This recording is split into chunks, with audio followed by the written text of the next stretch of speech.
આદિવાસી સમાજના વિદ્યાર્થીનીઓ સ્કોલરશીપ મળતી હતી, જે કેન્દ્ર સરકાર અને રાજ્ય સરકાર દ્વારા બંધ કરતા અમીરગઢ મામલતદારને આવેદનપત્ર પાઠવી રજૂઆત કરી.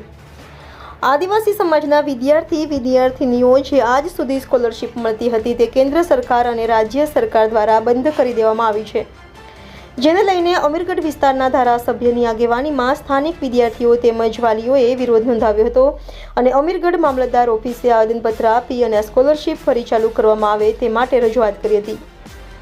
કેન્દ્ર સરકાર અને ગુજરાત સરકાર દ્વારા આદિવાસી બાળકોના અભ્યાસ માટે સ્કોલરશીપ દ્વારા સહાય આપવામાં આવતી હોય છે. જો કે પોસ્ટ મેટ્રિક બાદ પેમેન્ટ સીટ પર પ્રવેશ લીધો હોય તો સ્કોલરશીપ આપવા માટે 2010નો ચુકાદો હતો.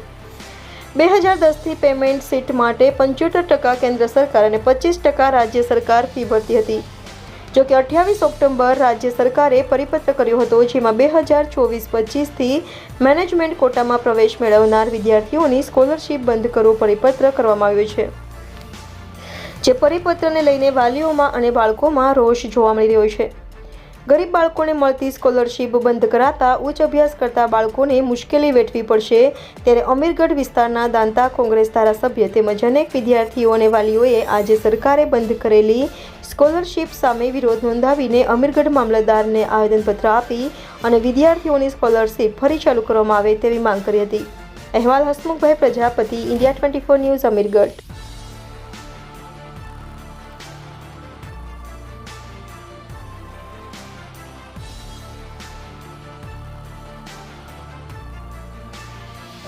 આજે સમગ્ર ગુજરાતની અંદર અંબાજીથી માંડીને ઉમરગામ સુધી જે જગ્યા આદિવાસીઓ જે વસે છે એ આદિવાસીઓને ગુજરાત સરકાર અને કેન્દ્ર સરકાર મારફતે જે દીકરા દીકરીઓ શાળાઓની અંદર જે ભણી રહ્યા છે એમને અથવા તો કોલેજ કરીને મેનેજમેન્ટ કોઠાની અંદર જે પ્રવેશ મેળવે છે, સરકાર કંઈક ને કંઈક રીતે આદિવાસીઓને દીકરા દીકરીઓને હેરાન કરવા માગે છે.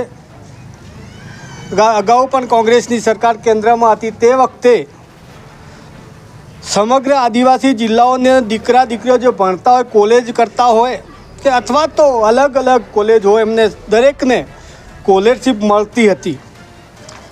આજે ગુજરાત સરકાર 25% ને 75% કેન્દ્ર સરકાર માત્ર 100% જે સ્કોલરશીપ જે મળતી હતી એ સ્કોલરશીપ આ સરકારે રદ કરી છે. અમારી સરકાર પાસે માંગણી છે કે કાયમી માટે જે દીકરા દીકરીઓને જે સ્કોલરશીપ મળતી હતી જૂની જે યોજના પ્રમાણે એ રીતે કાયમી ચાલુ રાખવું ને એ લોકોને જે ન્યાય છે એ ન્યાય મળવો જોઈએ.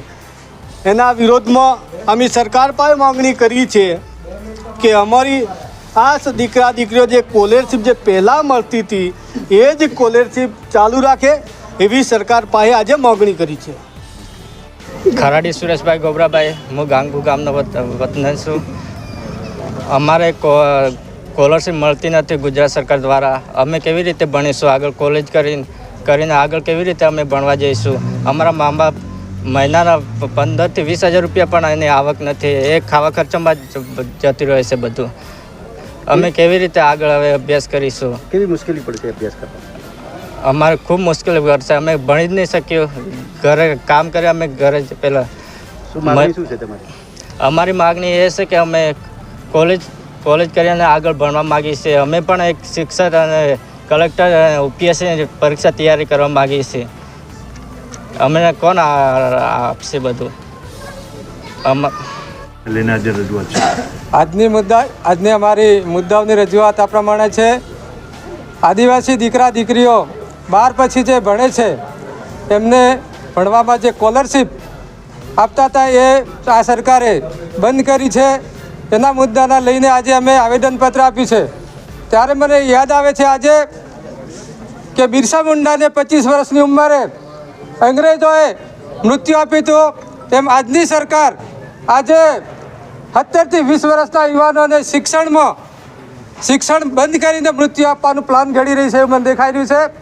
ત્યારે સમગ્ર આદિવાસી વિદ્યાર્થીઓને, વાલીઓને વિનંતી કરું છું, સરકારને વિનંતી કરું છું કે આ રીતે આદિવાસીઓને અન્યાય ચલાવી લઈશું નહીં અને આગામી દિવસોમાં લાંબા ગાળે અમે આયોજન કરીને અમે લડીશું, જીતીશું. બસ એ જય હિન્દ જય ભારત. આ શિષ્યવૃત્તિ ના મળવાથી વિદ્યાર્થીને કેવી મુશ્કેલી પડશે? આ શિષ્યવૃત્તિ ન મળવાથી આજે અમારી આદિવાસી સમાજ પાસે કોઈ લાખ રૂપિયા ભરીને ભણવાની તાકાત નથી, જેથી આ 18 થી 20 વર્ષના વિદ્યાર્થીઓ બધા રખડી જશે અને ભણ્યા વગર રહેશે. અને જે સરકાર વિકાસની વાતો કરે છે એ વિકાસ થવાનો નહીં, પણ આદિવાસીઓનો વિનાશ થવાનો છે.